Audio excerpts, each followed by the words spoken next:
Welcome to today's presentation regarding the history of occupational therapy before the 1900s.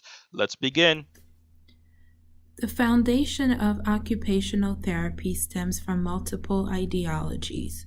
It all began with the Age of Enlightenment, where intellectuals, philosophers, started questioning traditional ideas and the way of doing things. A few years later, a new Christian movement focused on exercising the mind, which brought ideas of a connection between mind and body. During that time, mentally ill individuals were considered a threat to society and were kept in asylums where they were treated like prisoners and chained like animals.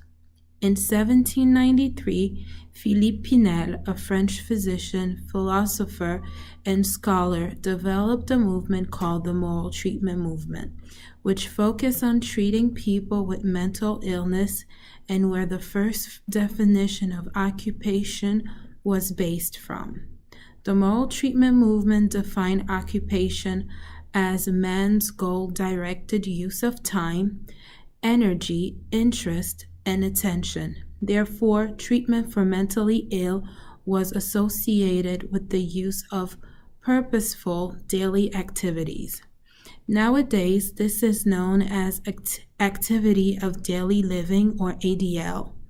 Furthermore, Pined became an advocate for incorporating literature, physical activity, and music to heal someone's emotional stress through the use of activities.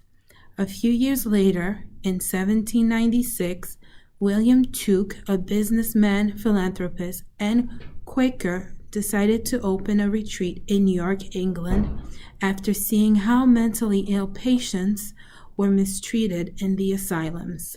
He believed in the humane treatment and treating these individuals with compassion. The York Retreat became an example for other countries to open similar institutions where mentally ill people could be treated with kindness. Finally, after many years of mental illness stigma, Dr. Benjamin Rush was the first person to believe that mental illness was a disease of the mind and not a possession of demons. In 1812, his work, Observation and Enquiries upon the Diseases of the Mind, was published and was the first psychiatric published textbook in the United States. The years of 1840 to 1860 were considered the golden years of moral treatment and occupation in American hospitals.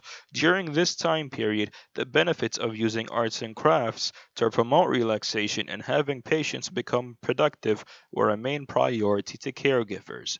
But unfortunately, due to the Civil War, moral treatment was almost extinct. It was considered less of a priority at the time, and no one seemed to care about it anymore. The arts and crafts movement, which started in 1880, had propelled the idea of letting the patients make things on their own by using their own hands instead of relying on machines to make it for them. This made people get back to realizing their creative potential and also enjoying nature.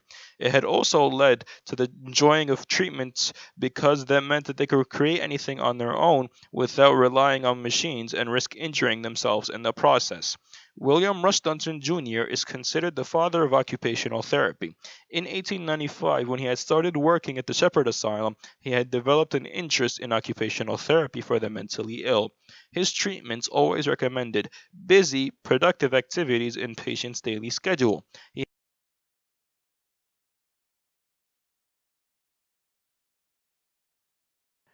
That's all, folks. Thank you for watching, and please remain seated for the remaining presentations.